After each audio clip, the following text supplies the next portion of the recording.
8 years ago, I broke the heart of the boy I loved. Now, after 8 years overseas, Liam Hayes was finally coming home with his new girlfriend to meet his family. That same day, the hospital gave me its final answer. The cancer had won. There was nothing left to treat, nothing left to try. They sent me home with only time. When Liam saw my mother helping me into a wheelchair, a cold smile touched his mouth. 8 years, he said, and this is what became of you? You can't even walk anymore? Disgust laced every word. I only tugged the sleeve of my down coat lower, hiding the cluster of needle marks across the back of my hand. It's nothing, I said quietly. I fell and broke a bone, that's all. Liam gave a short, bitter laugh. In that case, I'm getting married soon. Why don't you come be my fiancé's bridesmaid? I smiled as if it did not hurt at all. No, thank you. I'm about to leave for somewhere very far away. Then I patted the back of Mom's hand, silently asking her to take me home. I had barely gotten home. Mom had just helped me into bed when Liam Hayes' mother came by. Margaret Hayes stood in the doorway for a long moment, looking at me as if she had rehearsed this conversation 100 times and still could not bring herself to start. Claire, she said at last, her face flushing with shame. I know I have no right to ask you this, but I need a favor. She stopped there. She did not need to finish. I knew exactly why she had come. It was the same reason she had come to me 8 years ago. Back then, the moment Margaret found out I had cancer, she rushed into my hospital room in almost the same state she was in now. I had not even had time to process the diagnosis. I was terrified, crying so hard I could barely breathe, when she dropped to her knees in front of me. Claire, I'm begging you. Please don't drag Liam down with you.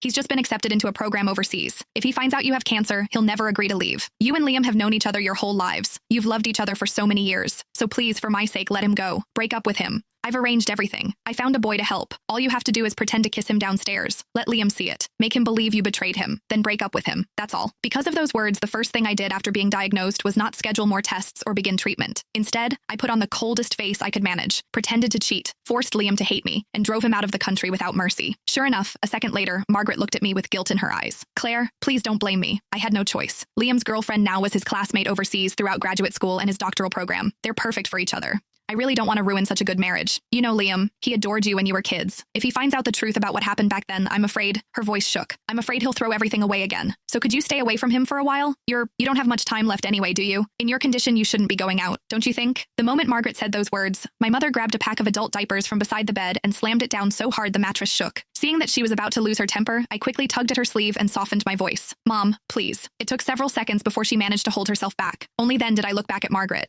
I can promise I won't tell Liam what happened 8 years ago, I said calmly, but I can't promise I won't see him. No, I could not promise that. Because during all 8 years of surgeries, chemo, and hospital ceilings, there had never been a day when I stopped missing Liam. When chemotherapy became too much to bear, I would clutch the old photo of Liam and me until my fingers cramped. Some nights, that picture was the only thing that kept me from giving up. I went through more surgeries than I could count. Some minor, some so dangerous Mom signed the consent forms with shaking hands. More than once, I was rushed into the ICU and almost did not wake up again. Every time Mom stood beside my bed and shouted herself hoarse, Claire, have you forgotten? You said you were going to survive. You said you'd get better, go overseas and explain everything to Liam yourself.